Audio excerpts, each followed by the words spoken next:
Namaskaram everyone. So out of many different spiritual paths and everything in which there's a guru and different kind of spiritual practices have been laid out, the discipline often requires one person to withdraw from the daily activities and focus mostly on sadhana, keeping all the activities into the minimum. And Patanjali actually has expressed this in what we referred as the Ashtanga Yoga in the Yoga Sutras.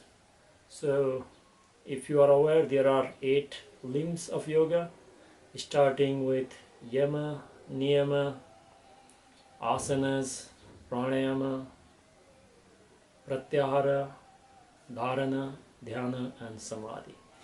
So out of 8 limbs, some of them are designed for you to handle the external situations.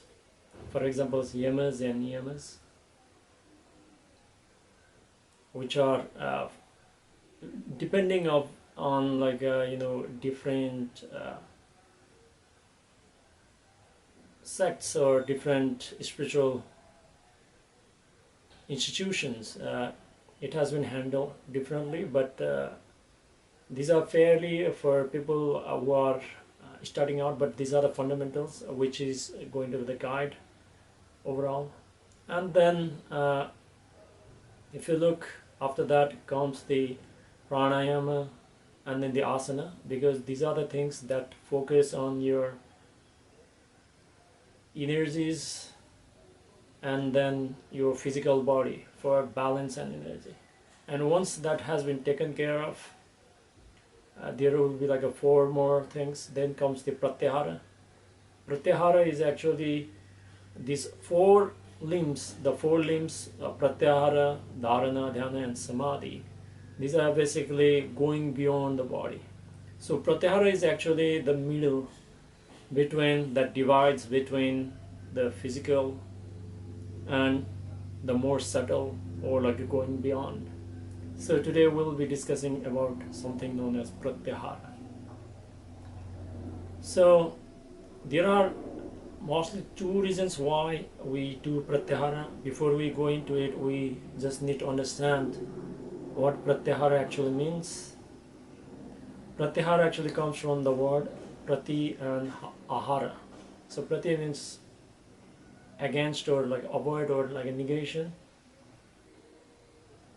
and then ahara basically means what you consume.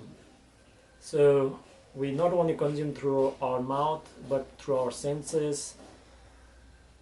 And in pratyahara, not only your, which is known as the gyanendriyas, which are the 5 senses, but also considered the compulsive nature of the mind also.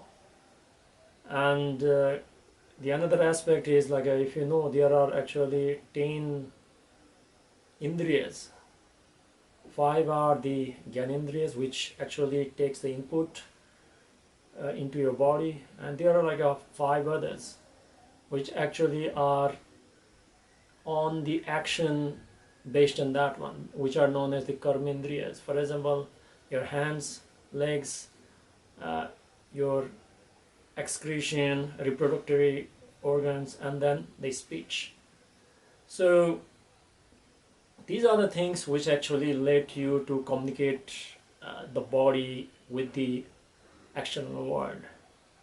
Now the main thing is, since you want to go beyond, the only thing here is like, if you have heard, like Sadhguru has mentioned that if you have strong likes and dislikes, you will not be able to see the world as it is, because your mind is already prejudiced.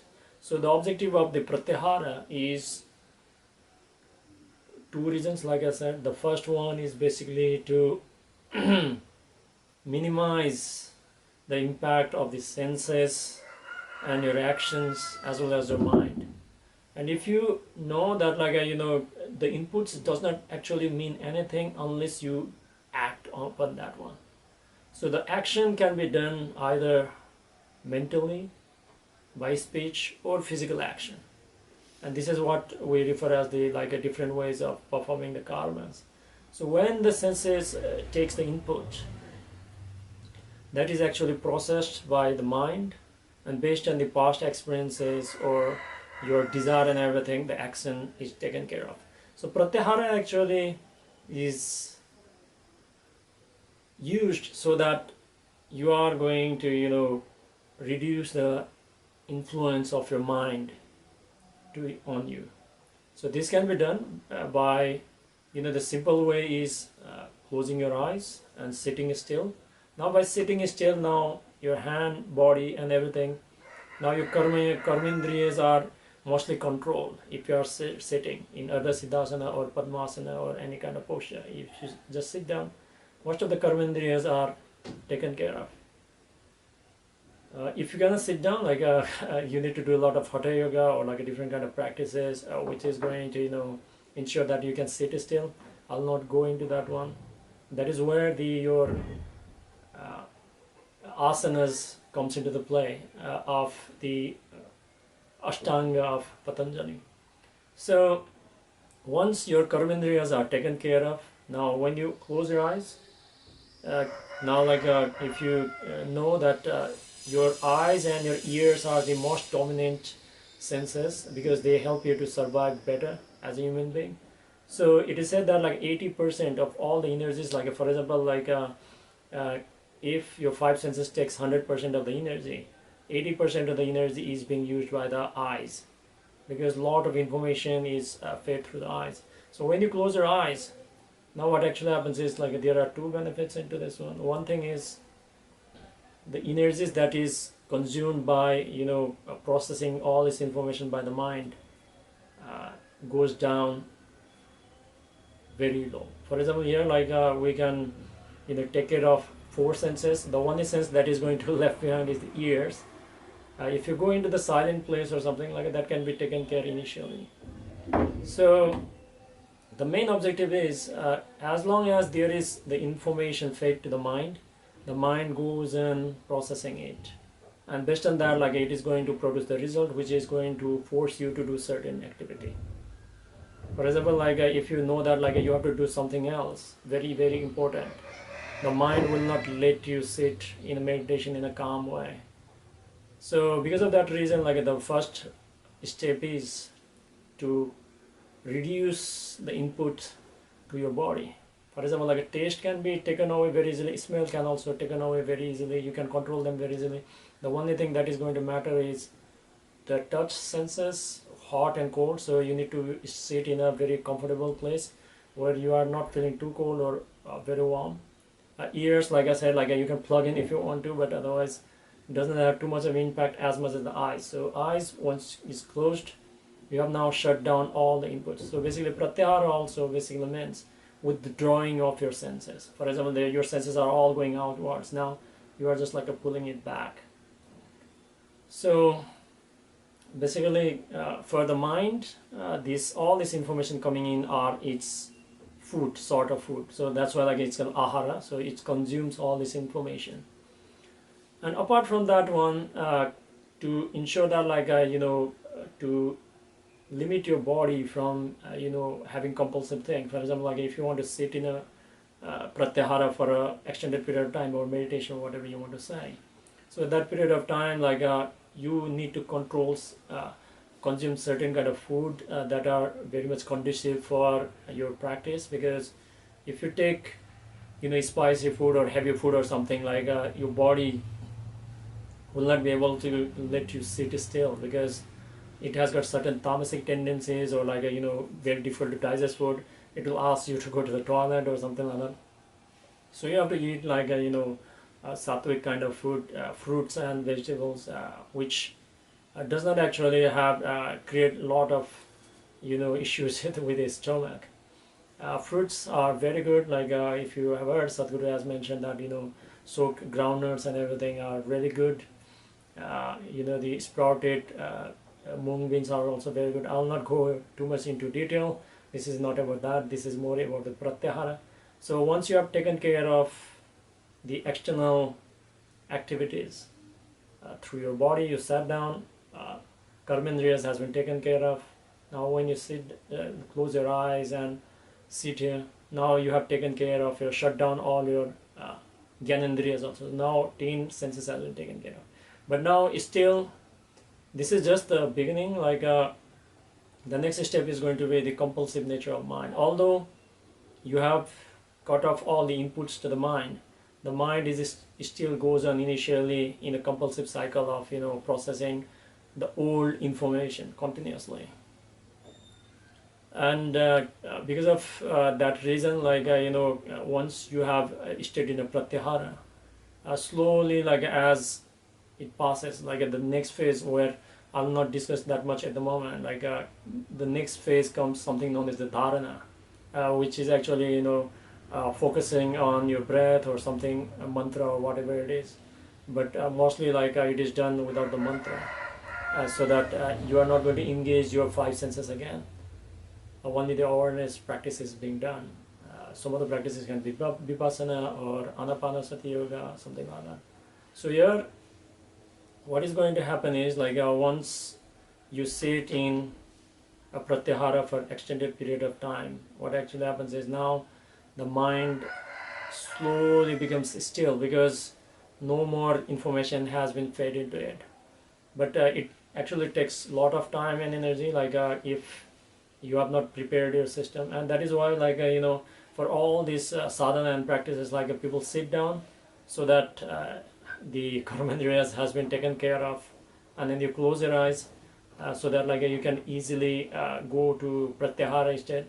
But it's not mandatory for you to like open your eye, close your eyes, or like even if you sit down or anything, it's not necessary once it is established. But for a beginner, or like a people who is just like striving to know the nature of existence or nature of the self or the truth, has to go through pratyahara. There's no other way.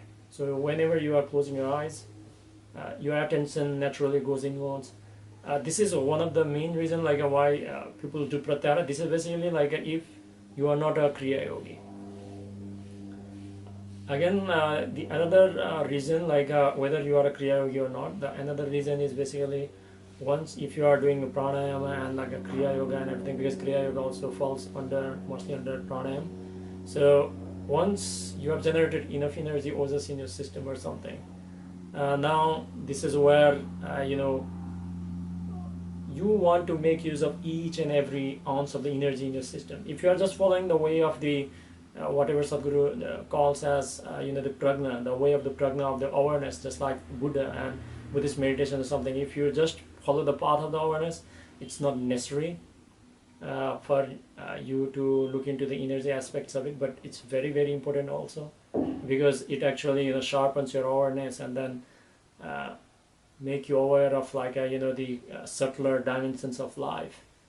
And if you're a kriya yogi, and then if you're practicing like the shakti chalana kriya and everything, so what actually happens is now whenever like every time you are speaking something or even thinking about something, it actually uses some amount of energy. So pratyahara is basically a way that like you are actually making use of each and every energy that is available, so that you can use it towards a higher possibility. And this can be accelerated further with the grace of the Guru. So if you have not been initiated into the practice, like initiation is very, very important if you want to make full use of pratyahara. Otherwise, most of the people when they try to sit down in the pratyahara and everything, initially like the mind is already running, it already has a momentum, so they don't have the endurance or the patience, perseverance to like wait until like the mind actually loses its momentums and then comes down. And then once the mind settles down, like you will be able to see the beyond, because it's the mind that is actually blocking your perceptions, the identification and everything. So that is, and it is also the another reason like you are not eating heavy food before you sit in meditation, because when you are sitting in a meditation, like and if you have eaten a huge amount of heavy food, uh, if you know that like a lot of energy is being used to, you know, digest that food, because whatever how we are like speaking and everything, we are not actually using the energy that has been generated now, but like whatever we have eaten yesterday or in the morning, that is how like we are making use of that energy. So pratyahara actually main reason is two main reasons. One thing is to accumulate as much energy as you can and not going to let it go to waste. That is one reason. And another reason is so that like you withdraw your five senses, 10 senses and your everything, so that your mind will like slowly lose its compulsive nature. So it's a great possibility. Like again, I would like to request that like this is a simple practice. You can try it at home or something like that. It's up to you. Like it does not involve any risk or anything in terms of pratyahara and everything.